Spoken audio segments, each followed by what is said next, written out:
समस्त को शुभ संध्या दर्शक बंधु एक बड़ अपडेट आसी जाइए जहाँकि रहा ओडिशा सब ऑर्डिनेट स्टाफ सिलेक्शन कमिशन तरफ OTPLC तरफ जमीक आप जानते आ पूर्वर CRE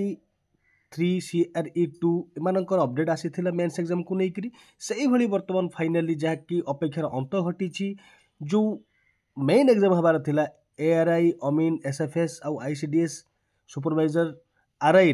तार फाइनल डेट तो आसीनी गो टेंटिव टाइम पड़ी आसी जमीक आप देखुवे 1 अगस्त 2025 to first week of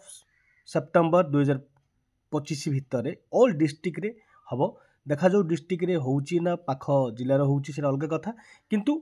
online mode रे हम आप देखुचंती कंप्यूटर बेस्ड रिक्वायरमेंट एग्जामिनेशन हम ता बादे डेट भेन्यू आपण मानकू लेटर जना जीवो साइट रे आपण माने रेगुलर चेक करूथिबे माने फाइनली ऑनलाइन ही एग्जाम हबो थ्रू आउट द मंथ हबो आउ रिजल्ट आपण जानि चंती कोनोसी प्रकार एतिके आमे प्रार्थना करिबा कोनोसी भूल न हो कारण जे कोनोसी मेन एग्जाम जदी एते दिन हबो निहाती भाबरे परसेंटाइल रे मार्क आसीबो जोडा कि पुणी किछि ना किछि असुविधा नै आसी पारे आई होप कि बहुत भलो भाबरे एटा को OTPLC कंडक्ट करू जो द्वारा कि आगो भली किछि भी असुविधा न हो ठीक अच्छे यहाँ हूँ बड़ अपडेट आपण मैंने वीडियो को शेयर करूँ ता सांगरे नुआ कर सब्सक्राइब करूँ